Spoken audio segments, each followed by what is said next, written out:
കൊട്ടിയൂർ പെരുമയെക്കുറിച്ചുള്ള 12ാമത്തെ വീഡിയോയിലേക്ക് എല്ലാവർക്കും സ്നേഹപൂർവ്വം സ്വാഗതം. വൈശാഖ മഹോത്സവവുമായി അഭേദ്യമായി ബന്ധമുള്ള ഏറെ ബന്ധപ്പെട്ട് കിടക്കുന്ന ഒരു സ്ഥലത്താണ് ഞാനിപ്പോൾ ഉള്ളത്. പുല്ലിയോട് തണ്ടയാൻ മഠം. ഇത് ഇളനീർക്കാർ കുളിച്ചു വാർക്കുകയും ഇവിടുന്ന് കൊട്ടിയൂരിലേക്ക് ഇളനീര് കൊണ്ടുപോവുകയും ചെയ്യുന്ന, ഇളനീർ കാവുകൾ കൊണ്ടുപോവുകയും ചെയ്യുന്ന ഒരു മഠമാണ്. വളരെ പ്രാധാന്യമുള്ള ഒരു ചടങ്ങാണിത്. ഇളനീർ കാവുകൾ കൊണ്ടുവന്ന ചടങ്ങിൽ ഏറ്റവും പ്രാമുഖ്യമുള്ള സ്ഥാനമാണ് ഈ തണ്ടയാൻ മഠത്തിനുള്ളത്. അപ്പോൾ ഇവർ ഇളനീര് മാത്രമല്ല, ഇളനീരും എണ്ണയും കൊണ്ടുപോകാനുള്ള അവകാശം ഈ മഠത്തിനുണ്ട്. അതുകൂടാണ്ട് ഈ അവിടെ ഇളനീർ വെപ്പ് നടക്കുമ്പോൾ ഏറ്റവും അവസാനമായി വെക്കേണ്ട ഇളനീര് അല്ല ഇളനീർ കാവ് ഈ തണ്ടയാൻ മഠത്തിലേതാണ്. കാരണം അതിനു മുമ്പേ ഒരു ഇളനീർ കാവും ബാക്കിയാവുന്നില്ല എന്നത് ഉറപ്പുവരുത്തിയതിന് ശേഷമാണ് ഇവർ ഇളനീർ വെപ്പ് നടത്തുക. അപ്പോൾ അത്രയേറെ പ്രാധാന്യമുള്ള ഒരു മഠമാണ് ഈ പുല്ലിയോട്ടുള്ള തണ്ടയാൻ മഠം. ഞാനാണ് ഇരുട്ടി തണ്ടയാൻ, പേര് രഞ്ജിത്ത് തട്ടാലിപ്പ്. പിന്നെ അന്ന് മുന്നേ ഉണ്ടായിരുന്ന വേറെ ഒരാളാണ്. അതിനുശേഷം 10 വർഷമായി ഞാൻ ഇതെടുക്കുന്നത്. ഇനി എനക്കും ശേഷമുള്ളത് ഇവിടെയുള്ളൊരു ആവാസിയുണ്ട്. അത് അനക്ക് ശാരീരികമായിട്ട് വയ്യാണ്ടാകുമ്പോൾ അവന് മാറി കൊടുക്കുക. പിന്നെ എൻ്റെ മുന്നേ ഉണ്ടായിരുന്നത് ഇവരായിരുന്നു ആദ്യത്തെ തണ്ടയാൻ.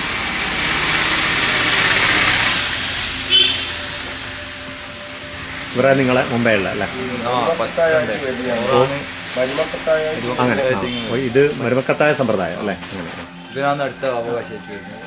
അടുത്ത അവകാശി. അപ്പോൾ ഇവന് പിന്നെ ഇപ്പം ഉള്ള തണ്ടയാന് പിന്നെ എന്താ പറയുക, അതെ, കയ്യില്ലാന്ന് തോന്നിയൊരു സമയം വരുമ്പോൾ അടുത്ത പുതിയ ആള്. ഇത് കിടിലാണ്. കിടില് എന്ന് പറഞ്ഞു. നമ്മൾ യാത്രാ മധ്യേ പിന്നെ പണ്ട് പൂർവികർ ഇവിടുന്ന് കാവുമായിട്ട് പുറപ്പെട്ട് കഴിഞ്ഞാൽ ഇവിടുന്ന് എരുവട്ടി വേട്ടക്കൊരുമകൻ ക്ഷേത്രത്തിലാണ് എത്തിപ്പെടുക. അവിടുന്ന് പിന്നെ അവിടുന്നുള്ള ചടങ്ങുകളുണ്ട്, ഒരുപാട് ചടങ്ങുകൾ ഇതിനുണ്ട്. അപ്പോൾ അവിടുന്ന് വീരഭദ്രസ്വാമി കോലാധാരികളെല്ലാം കെട്ടിയതിന് ശേഷം അവിടുന്ന് വാദ്യഘോഷത്തോടു കൂടിയാണ് എരുവട്ടി തണ്ടയാനും സംഘവും ഇളനീക്കാവായിട്ട് പുറപ്പെടുന്നത്. അപ്പോൾ ഇവിടുന്ന് എരുവട്ടിയിൽ നിന്ന് വിട്ട് കഴിഞ്ഞാൽ പിന്നെ കൂത്തുപറമ്പിലാണ് ഇത് നമ്മൾ കാവ് താത്തി വെക്കുക. അപ്പോൾ അവിടെ വെക്കുന്ന സമയത്ത് ഈ കിടില് വെച്ചതിന് ശേഷം അതിൻ്റെ മേലെയാണ് എണ്ണ വെക്കുക. കൂത്തുപറമ്പിൽ എത്തിക്കഴിഞ്ഞാൽ അവിടെ പണ്ട് ഇവരെ തലമുറകളായിട്ട് പോയിട്ടുള്ള ഒരു വീടുണ്ട്, ഒരു തറവാട്. ആ വീട്ടിൽ പോയിട്ട് അവിടുന്ന് നമ്മൾ ചെറിയ ഭക്ഷണങ്ങളും കാര്യങ്ങളെല്ലാം കഴിച്ച് വെത്തിലടക്കെല്ലാം മുറുക്കി തുക്കിയതിന് ശേഷമാണ് ഈ എരുവട്ടി തണ്ടയാൻ്റെ വ്രതം മുറിയുന്നത്. അവിടുന്ന് മുതൽ പിന്നെ നമുക്ക് കടയിൽ നിന്നെല്ലാം എന്തെങ്കിലും അത്യാവശ്യത്തിന് വെള്ളം വാങ്ങിക്കാനോ കുടിക്കാനോ അങ്ങോട്ട് പോകുമ്പോൾ പറയുന്നത് അങ്ങോട്ടേക്ക് പോകുന്ന സമയം. ഇവിടുന്ന് നമ്മൾ പോകുന്ന സമയത്തുള്ള കാര്യങ്ങളായി പറയുന്നത്. തണ്ടയാൻ വിഷു കഴിഞ്ഞ മുതൽ തണ്ടയാൻ വ്രതമായിരിക്കും. ഞങ്ങളിപ്പോൾ ഇവിടെ വരിക ഇളനീർ വെപ്പിൻ്റെ ഒരു 7 ദിവസം അല്ലെ 5 ദിവസം, ചില വർഷങ്ങളിൽ ദിവസങ്ങൾ കൂടും. നക്ഷത്രത്തിൻ്റെ കണക്കിനാണ് ഇവിടുന്ന് ഇറങ്ങുന്നത്. അപ്പോൾ നക്ഷത്രത്തിൻ്റെ കണക്കിന് വരുമ്പോൾ നമുക്ക് ദിവസങ്ങൾ ഓരോ വർഷവും 1-2 ദിവസങ്ങൾ അങ്ങോട്ടും ഇങ്ങോട്ടും വരാൻ സാധ്യതയുണ്ട്. ചുരുങ്ങിയത് 7 ദിവസം വ്രതാനുഷ്ഠാനമാണ് ഇളനീർ കാവിന് വേണ്ടത്. തണ്ടയാൻ 2 മാസത്തോളം വ്രതാനുഷ്ഠാനത്തോടു കൂടിയാണ് ഈ ചെയ്യുന്നത്. അപ്പോൾ ഇവിടുന്ന് നമ്മൾ പിന്നെ ഒരു കൂത്തുപറമ്പെന്ന് വ്രതം മുറിഞ്ഞു കഴിഞ്ഞാൽ പിന്നെ നമ്മൾ കൈതേരി എന്ന് പറയുന്ന ഒരു സ്ഥലത്ത് എത്തിപ്പെടും. ഒരു 4 കിലോമീറ്റർ ഗ്യാപ്പ് ഇട്ടിട്ടാണ് നമ്മൾ വിശ്രമം കേന്ദ്രം ഉണ്ടാവുക. അത് പണ്ട് ഇവരുള്ള പൂർവികന്മാർ അന്ന് പറഞ്ഞു വെച്ച സ്ഥലങ്ങൾ അത് ഇന്നും തുടർച്ചയായിട്ട് നടന്നു പോകുന്നുണ്ട്.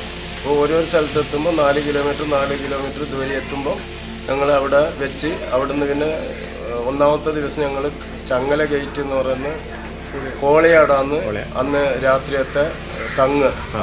അവിടെ ഒരു പഴയ ഒരു വീടുണ്ട്, അവിടെ തങ്ങി അവിടുന്ന് ഭക്ഷണം എല്ലാം പാകപ്പെടുത്തി ഭക്ഷണം കഴിച്ച് അവിടുന്ന് തന്നെ പുലച്ചക്കാന്ന് ഒരു 2 മണി 3 മണിയാകുമ്പോൾ അവിടുന്ന് താണ്ടി പുന്നപ്പാലം അവിടെ എത്തിക്കഴിഞ്ഞാലാണ് അവിടുന്ന് വീണ്ടും അടുത്ത സെൻറ്ററിലേക്ക് മാറുന്നത്.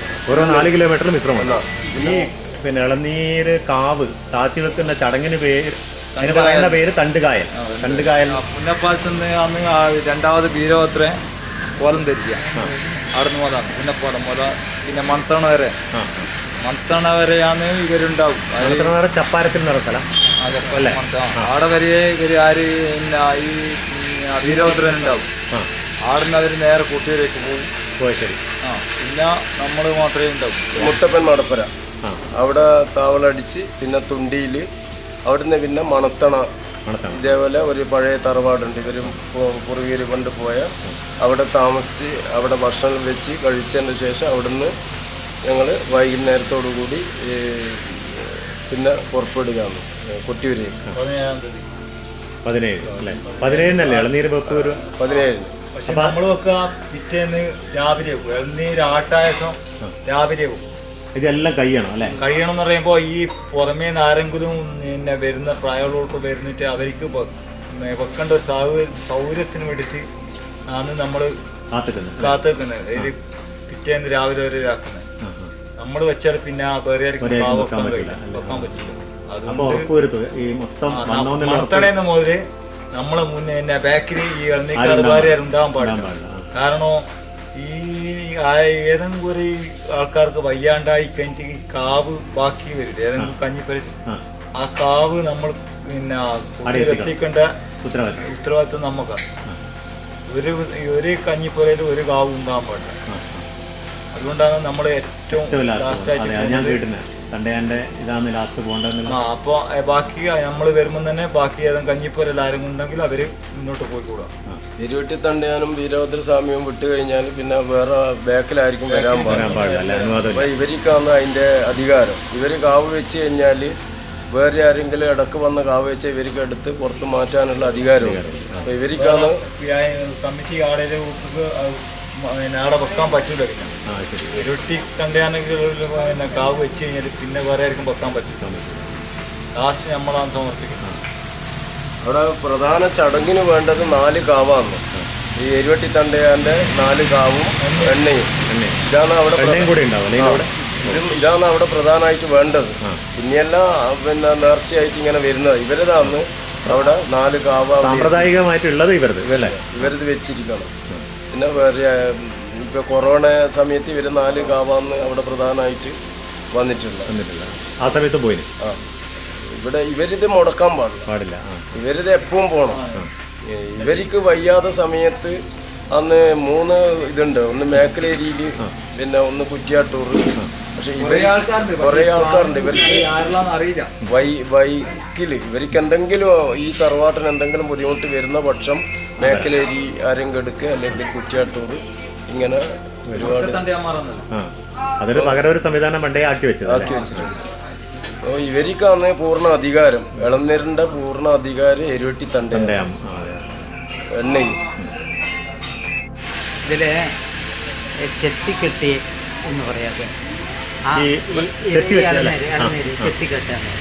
ഇത് നമ്മുടെ ഇളനീർ കാവ് കൊണ്ട് ഇവിടെ നിന്ന് പുറപ്പെട്ടതിന് ശേഷം എരുവട്ടിക്കാവ് ഇവിടെ തൊട്ടടുത്താണ് ക്ഷേത്രം. എരുവട്ടിക്കാവില് സമർപ്പിക്കുവാനുള്ളതാണ്. എരുവട്ടിക്കാവില് സമർപ്പിച്ചു. അവിടെ ക്ഷേത്രത്തിൽ അവിടെ സമർപ്പിച്ചു. അതിനുശേഷം അവിടെ ചില ചടങ്ങുകളൊക്കെ ഉണ്ട്. അവിടെ മുതൽ പിന്നെ എല്ലാവരും അവിടെ മുതൽ മറ്റ് വാദ്യമേളങ്ങളും എല്ലാം ഉണ്ടാകും. പിന്നെ യാത്ര പാരമ്പര്യ രീതിയിൽ തന്നെ പോകുന്നത്. ഇത് സാധാരണ കാവുകൾ അല്ലേ? കാവ് എന്നല്ല പറയാം, ഇളനീർ കാവ്. ഇളനീർ കാവ്. അപ്പൊ ഇത് ഇളനീർ ഈ തണ്ട് ഇത് എല്ലാം പനയാണ്. പനങ്കൈയാണ്. ഒരു കാവില് 6 ഇളനീർ അല്ലേ? 6. ഒരു വശത്ത് 3 മറ്റേ വശത്ത് 3. അപ്പൊ അങ്ങനെ 6 ഇളനീരാണ് ഒരു കാവിലുണ്ടാവുക. പനയുടെ കൈ മുറിച്ചെടുത്ത് ആ ഒരു കെട്ടിനും എല്ലാത്തിനും ഒരു പ്രത്യേകതയുണ്ട്. പണ്ടേ ഒരു അനുവർത്തിച്ചു പോകുന്ന ഒരു രീതിയിൽ തന്നെ അത് കെട്ടിയുണ്ടാക്കി. ഇത് പിന്നെ ഓലേന്റെ ഇത് തെങ്ങിന്റെ നമ്മുടെ ഉള്ളിലെ പൊളിച്ചെടുക്കില്ല. തെങ്ങിന്റെ കൈയിന്റെ ഈ ഭാഗം ഇതിന് ഉള്ളിൽ നിന്ന് പൊളിച്ചെടുക്കുകയാണ്. ഇത് വെള്ളത്തിലിട്ട് തിളപ്പിച്ച് നല്ലപോലെ വാട്ടിയതിന് ശേഷം അങ്ങനെ ചെയ്യാൻ പറ്റും. അല്ല, എന്നാലും സ്ട്രോങ് കിട്ടുകയാണ്. ഇപ്പോൾ പൂജക്കായി താൽക്കാലികം ഉണ്ടാക്കിയ ഒരു സംവിധാനം ശ്രീകോവിൽ പോലെ. അപ്പോൾ ഇവിടെ പരമശിവൻ്റെ മഹാദേവൻ്റെ ഒരു ഫോട്ടോ കാണാം, വിളക്ക് കാണാം, ഇളനീരുകൾ കാണാം, തൂക്ക് വിളക്കുകൾ കാണാം. ആയിരത്തി തറവാടാണ്. ഇവിടുന്ന് കൊണ്ടുപോകാനാണ് ഇതിൻ്റെ അവകാശികൾ ഇവിടെ ഉള്ള ആൾക്കാരാണ്. എൻ്റെ മകനാണ് ഇതിൻ്റെ അവകാശമായിരുന്നു, പക്ഷേ അവനെടുക്കാനുള്ള പ്രായമായിട്ടില്ല. എൻ്റെ പേര് മധു എന്നാണ്. എൻ്റെ വീട് വടകരയാണ്. കാരണം ഇതിന് ഒരുപാട് വ്രതങ്ങളും ഇത് കാര്യങ്ങളൊക്കെ ഉണ്ട്. എനിക്കത് പൂർണ്ണമായിട്ട് നടത്താൻ പറ്റാത്തതുകൊണ്ടാണ് ഞാൻ പോകാത്തത്. ജോലിൻ്റെ സാഹചര്യം അങ്ങനെയാണ്. അതുകൊണ്ട് ഒരുപാട് കാര്യങ്ങൾ ചെയ്യാനുണ്ട്. ചെറിയ കഠിന വ്രതമാണ്. അതുകൊണ്ട് നമുക്ക് നടക്കുന്ന കാര്യമില്ല. കാരണം മാസങ്ങളോളം എടുക്കേണ്ട വ്രതമല്ല. എൻ്റെ പേര് സതീഷ് മണ്ടോടി. ഈ എണ്ണ ചൂടുന്ന കുട്ടിയെ കൂടെ ഞാൻ കാലകളായിട്ട് പോകുന്നു. അല്ലേ? എത്ര കൊല്ലമായിട്ടുണ്ടോ ഇപ്പോൾ? 15 വർഷം. 15 വർഷം സംഭവമല്ലേ? കാരണം പറയുമ്പോഴേക്കും മണ്ടോടി നാളെന്ന് പറഞ്ഞാൽ അവരേലും പോക്ക് അവരിപ്പം മരണപ്പെട്ട് അതിനുള്ള അവകാശം എൻ്റെ വീട്ടിലായി തന്നിട്ടുണ്ട്. വേറോടി എരുവട്ടിക്കാരോടി ആദ്യമായിട്ട് പോകുന്നത്. അതിന് മുമ്പ് 4 കൊല്ലം വേറെ സ്ഥലത്ത് പോയിട്ടുണ്ടല്ലോ. മൊയ്ക്കര കലാർമൻ്റെ. നമസ്കാരം, എൻ്റെ പേര് ഷിജു. എൻ്റെ വീട് ഇവിടെ ആറാമിലാണ്. ഞാൻ 4-5 വർഷമായി പോകുന്നത്. കുറച്ച് വർഷത്തിന് ശേഷം ഇപ്പം വീണ്ടും ആദ്യമായിട്ടാണ്.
തണ്ടയാം മഠത്തിൽ നിന്ന് ഇളനീർക്കാവുമായി കൊട്ടിയൂർ ക്ഷേത്രത്തിലേക്ക് പുറപ്പെടുന്ന ഭരതൻ സ്വാമി, ശ്രീ ഭരതൻ സ്വാമി കൊട്ടിയൂരിൽ നിന്നുള്ള ഒരാളാണ്. അപ്പോൾ ഇത് ഒരു അങ്ങനെ ഒരു കൗതുകം ഉണ്ടാക്കിയ ഒരു കാര്യമാണ്. അപ്പോൾ അത് നമുക്ക് അദ്ദേഹത്തോടൊന്ന് ചോദിക്കാം, എന്തുകൊണ്ടാണ് കൊട്ടിയൂരിലുള്ള ഒരാൾ ഇവിടെ വന്ന് തിരിച്ച് കൊട്ടിയൂരിലേക്ക് ഇളനീർക്കാവുമായി പോകുന്നത് എന്ന് അദ്ദേഹത്തോട് തന്നെ ചോദിക്കാം. അതെന്തായിരിക്കും അങ്ങനെ ഒരു കാരണം? മഴ തിമർത്തു പെയ്യുന്നതിനാൽ ശ്രീ ഭരതേട്ടൻ്റെ ശബ്ദം ഒട്ടും തന്നെ കേൾക്കാൻ സാധിക്കുമായിരുന്നില്ല. അദ്ദേഹം പറഞ്ഞ കാര്യങ്ങൾ പ്രേക്ഷകർക്കായി ഞാൻ ഒന്നുകൂടി ആവർത്തിക്കാം. മലപ്പുറത്താണ് ഇദ്ദേഹത്തിൻ്റെ നാട്. കുടുംബക്ഷേത്രത്തിൽ വെച്ച സ്വർണ്ണ പ്രശ്നത്തിൻ പ്രകാരം തറവാട്ടിൽ നിന്ന് കൊട്ടിയൂരിലേക്ക് ഇളനീർക്കാവുകൾ കൊണ്ടുപോകാറുണ്ടായിരുന്നു എന്നാണ് അറിഞ്ഞത്. ഭരതേട്ടൻ കൊട്ടിയൂരായിരുന്നതിനാൽ ആ ഉത്തരവാദിത്തം അദ്ദേഹത്തെ എല്ലാവരും കൂടി ഏൽപ്പിച്ചു. ഈ മഠത്തെക്കുറിച്ച് അറിഞ്ഞതിന് ശേഷം ഇവിടെ നിന്ന് തന്നെ ഇളനീർക്കാവുകളുമായി കൊട്ടിയൂരിലേക്ക് പോകാമെന്ന് തീരുമാനിക്കുകയും ഇവിടേക്ക് എത്തിച്ചേരുകയും ചെയ്തു.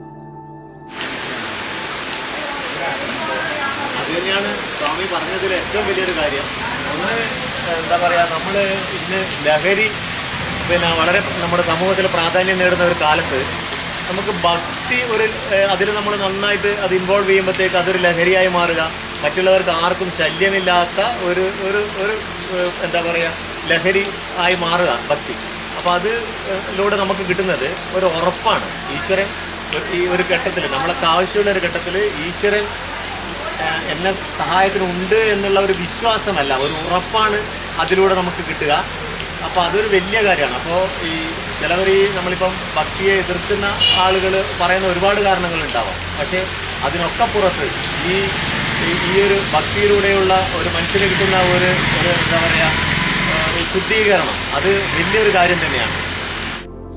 ഇന്നത്തെ വീഡിയോ ഇഷ്ടമായെങ്കിൽ സബ്സ്ക്രൈബ് ചെയ്യുക, ഷെയർ ചെയ്യുക, ലൈക്ക് ചെയ്യുക, കമൻറ്റ് ചെയ്യുക. മറ്റൊരു വീഡിയോയുമായി വീണ്ടും കാണും വരേക്കും ഗുഡ് ബൈ.